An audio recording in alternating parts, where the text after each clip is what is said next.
Hey YouTube, today I want to talk about Beagle.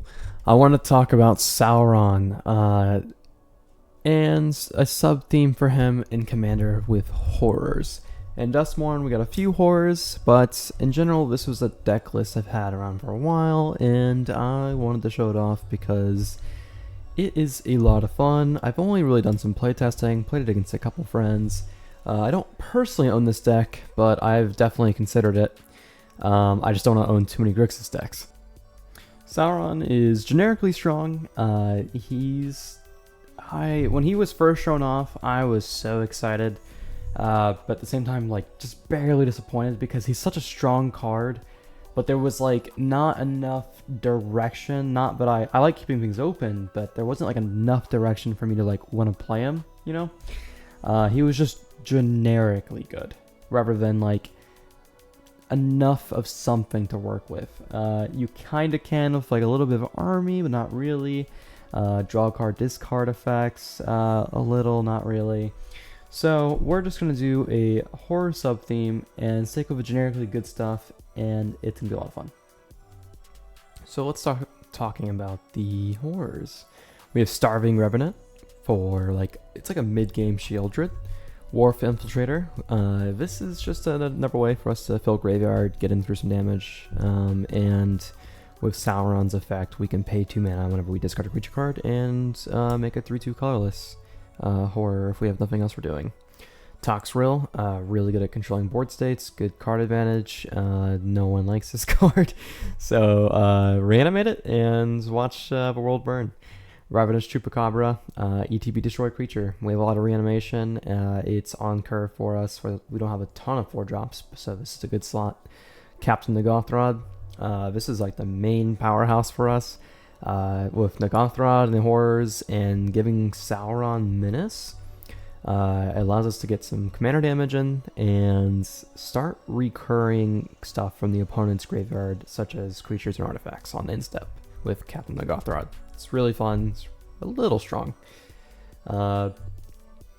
Grell Philosopher, when he is on the battlefield and at the beginning of your upkeep, so ETB or upkeep, horrors you control gain control or have the activated abilities of a target artifact an opponent controls.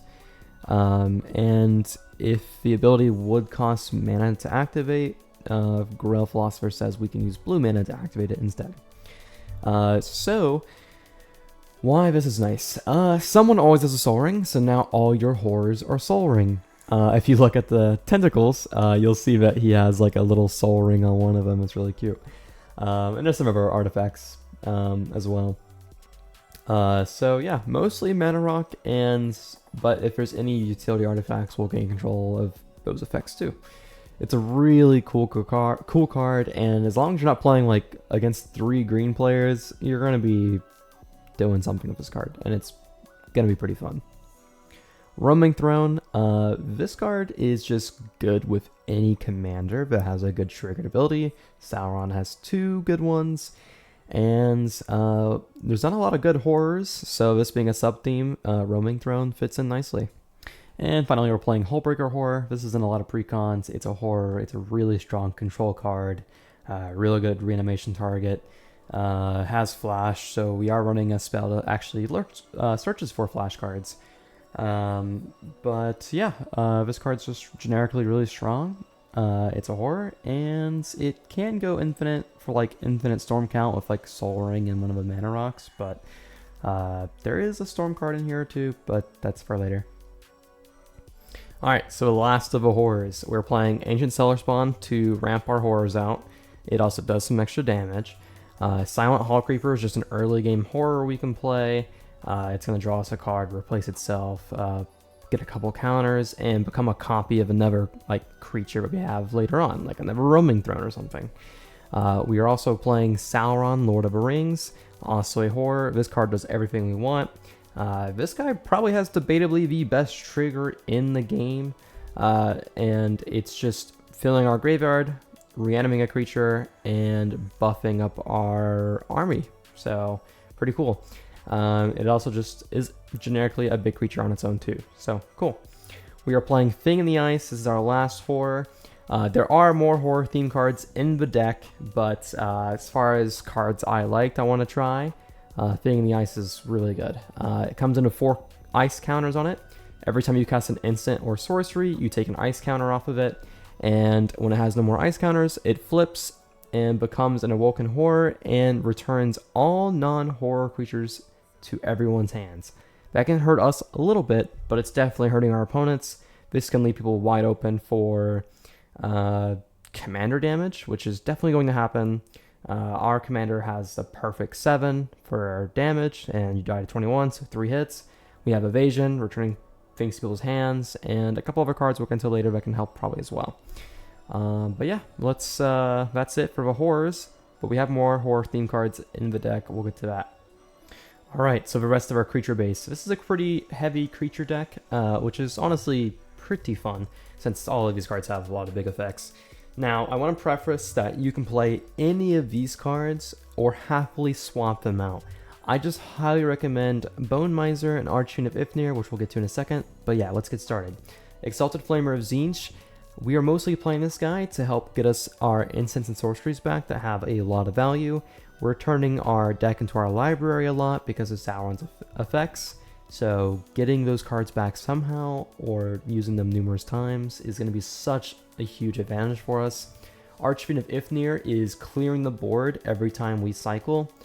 Bone Miser is a powerhouse of a card. Once you play this card a few times, your turns will be a bit long, but you'll be drawing through so many cards with Sauron's ability, adding so much mana. We are playing the 9 Nazgul in here, and so you'll be playing Nazgul into Nazgul into Nazgul, and it can be a little crazy. It's very powerful though. Runescar Demon, just a strong reanimation target. If we can get it out early, great, because we are a little weaker in the early to mid game, but we do have some games where we'll be doing just fine early. Shieldred is to help us keep sustain. She's a really good 4-drop, obviously. She puts pressures on the opponent, but we're mostly playing her to make sure our life total stays high. She's just a strong creature, and we're playing her. Shieldred Whispering One. We are playing Urborg, so she might be unblockable to our opponent sometimes. And she's making our opponent sacrifice a creature on their upkeep, but more importantly, we're recurring a creature on our upkeep. Just another scary target for our opponents to deal with, and if not dealt with, we are just going to be so far ahead. Burning Rune Demon, another demon to, again, tutor. Our opponents get the choice of putting one of the 2 cards we search for into our hand and the other into our graveyard. Usually you can just grab like 2 creatures. They'll put grab 2 big creatures. They'll put one in the grave, one into your hand, and then you can just recur the creature that you just got put into the graveyard, for example. Chainer is basically doing that. He is allowing us to discard cards to reanimate other creatures from our graveyard. And then I believe he gives them haste when they come back. So that's really cool. Archfiend of Shadows. Now, she is a really strong, underrated card. So essentially, ETB, you give a creature you control a +1/+1 counter and her abilities until end of turn. And now what she does, and that creature will until end of turn, is have Death Touch, and when that creature deals damage to a player, you reanimate a creature from your graveyard to the field. Really powerful. This card comes out of nowhere and turns games around really quickly. I've playtested this card some, and it's performed every single time. I wanted to put it in here as well for helping for the same thing. And I've had it happen a few times, so. Alright, we're playing Snapcaster Mage as well. Another cheap way for us to recur powerful instants sorceries later, since we are turning our library into our grave pretty quickly, again, with Sauron. And we are also running Jace Friend's Prodigy to help us cycle and recur those same instants and sorceries as well. We are running a few more creatures. I lied, there's a lot of creatures. Archon of Cruelty for very strong generic value for us. Conspiracy Unraveler is a really interesting and really cool card. So you can exile up to 10 mana worth of cards in your graveyard to cast a spell in your hand for free. It's really cool. We are again turning through our library very quickly and getting the ability to just cast spells and keep going is really cool. This card doesn't see a ton of play in Commander, so I wanted to see it here. I've only playtested it once, and it was super sick. But if it's not doing anything for you, put it in the graveyard, don't touch it. Bilbo is really strong for early game to help ramp us. He's also good late game for late game ETBs or Death Trigger to have the ring tempt us, have our commander trigger. And Nazgul. We are playing all 9 Nazgul. This is what helps keep our deck turning through and making it more consistent once Sauron's out. Yeah. Alright, so to the enchantments. We're running 8 enchantments. Technically, Whip of Erebos is our effect too. Whatever. Whip of Erebos is for recursion, more life gain. Life gain is super important to me, especially in a deck like this where we might be slow to get kicked off.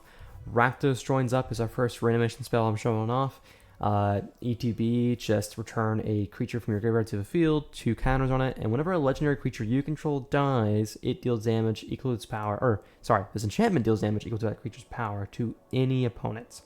So, why this is so interesting in this deck is we have a lot of ring tempts you triggers, so you could, if your army is like a 20/20, you can now make it legendary, and if anyone deals with it, it's now 20 damage to face. So a little scary. Call of a Ring, another way for us to get the ring to tempt us to keep curling through our deck with Sauron, and it also draws us a card. Cool. In the Darkness Bind Them is another way for us to get more Nazgul in the field or Wraiths, and the ring will tempt us for, again, more Sauron value. And the final mode is just taking control of an opponent's creature until end of turn. I believe it's for each opponent. Taking control of 1 target creature that player controls. Yep, for each opponent. Cool. And Dreadhorde Invasion, just a simple 2-mana enchantment we can play early. Now, if you have an orc army and you have a mass zombie trigger, it'll be a orc zombie army. So even if you play this late game, your next upkeep, your orc army becomes a zombie orc army, and if it has 6 power or more and you swing with it, now you're getting some really good value from just your big beater. So lots of life gain. I really do value life gain because I get swung at a lot in a lot of my games, so this is pretty nice for me. If I could totally see you swapping it out for something else though, but we're giving it a try here. I've not actually had this in any of my playtests, but we're keeping it in. Fable of the Mirror Breaker. Everything you want in a card, pretty much for any deck ever. It's just ramp. It fills our graveyard of cards we don't want, or we want to recur. Draw those cards that you put away, and then backside is just pay 1 tap, make a copy of target non-legendary creature. You could just copy a Nazgul and get another ring tempts you trigger, for example. Teferi's Ageless Insight is to help us, again with Sauron's ability, turn through our deck.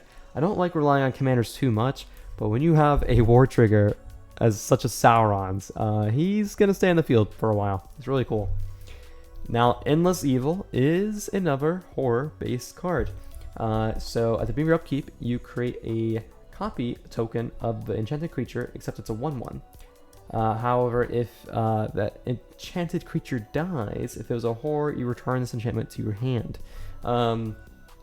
Who would I want to target with this? Probably some demons, yes. Roaming Throne set to horror, probably.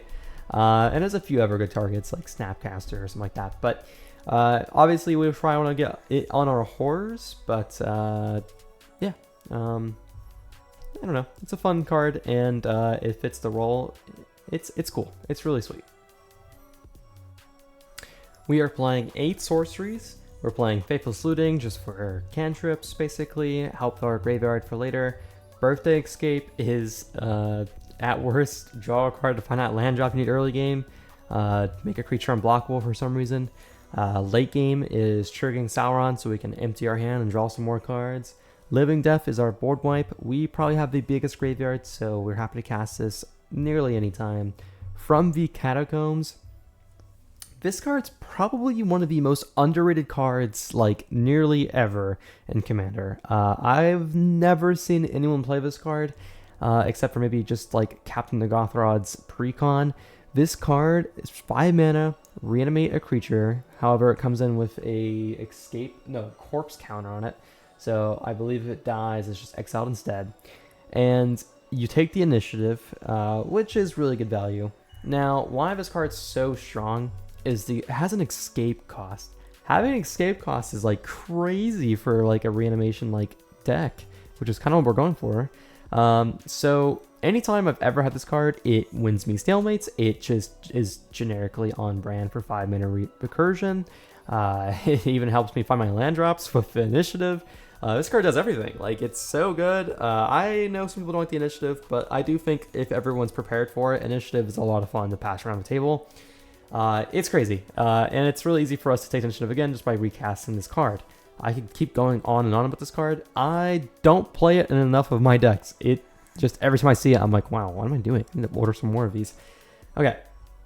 And we're also playing Sonic Ritual. This card is a banger. It is so sweet. So it is a never horror based card. And so when you cast it for 6 mana, you can tap any of your horrors.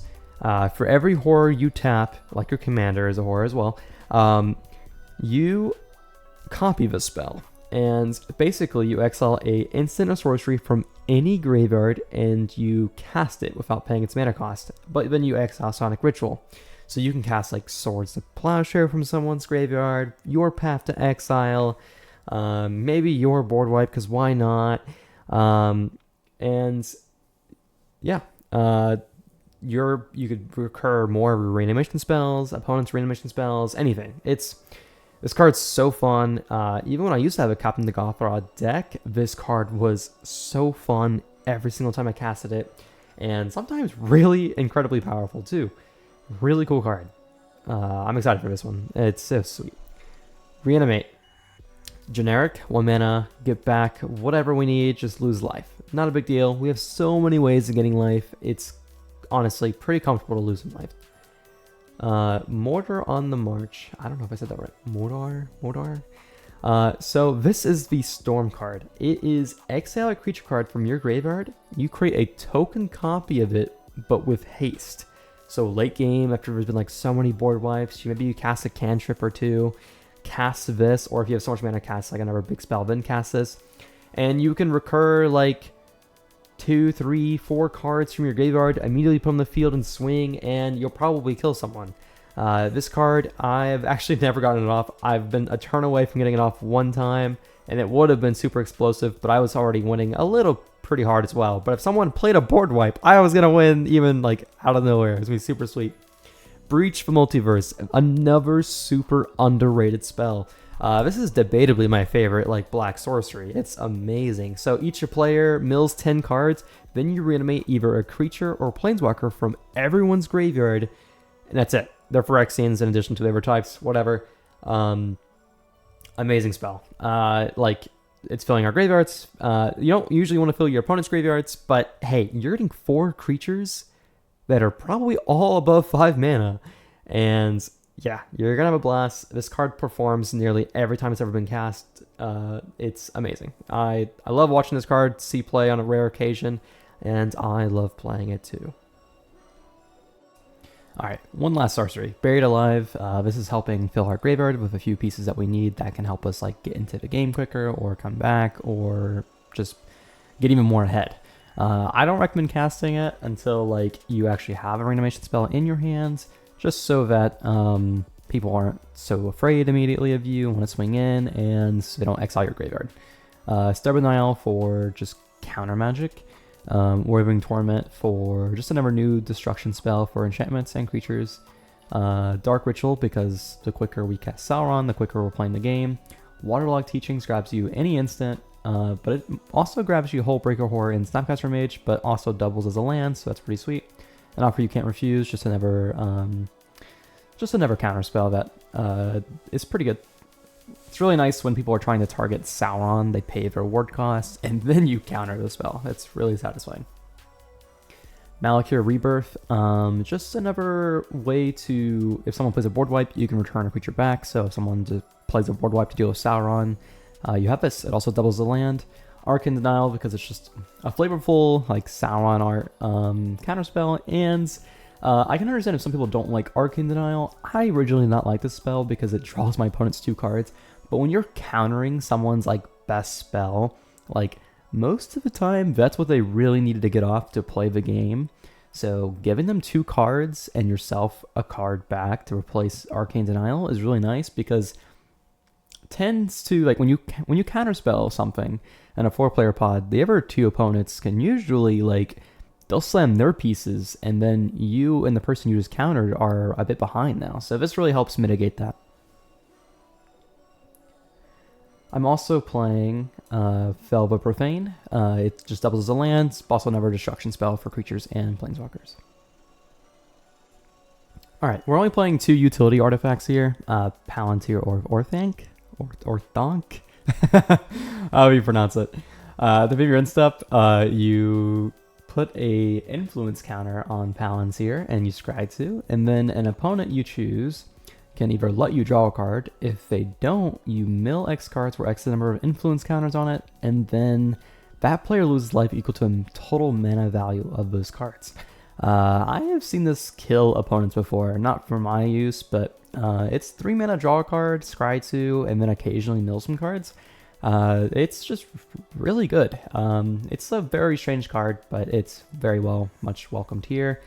It puts a lot of pressure on too if people are willing to take the damage, because we have a lot of high CMC cost cards in here. So Shadow Spear is another way for us to gain life and give trample to Sauron to get through, and our army, because our army can definitely struggle to get through. So yep. Mana rocks, it's pretty self-explanatory. Talisman, Soul Ring, Arcane Signet, and then Relic of Sauron for flavor purposes, and it's actually pretty good. I've played it in other decks, it's pretty nice. Wanted to say, if you made it this far into the video, thank you. I hope that you enjoyed watching. I hope you have a lot of fun with Sauron. I definitely want to do more playtesting with him myself at some point, and maybe one day even build it. I'm currently looking forward to like future sets like Final Fantasy and stuff. I only have 1 Grixis deck. I used to have 2. I sold 1 to a friend. I just don't want to own too many. I just like having like 1, maybe 2, but it has to be like a really close personal favorite. Sauron might be that one day, but here's a list for everyone to try.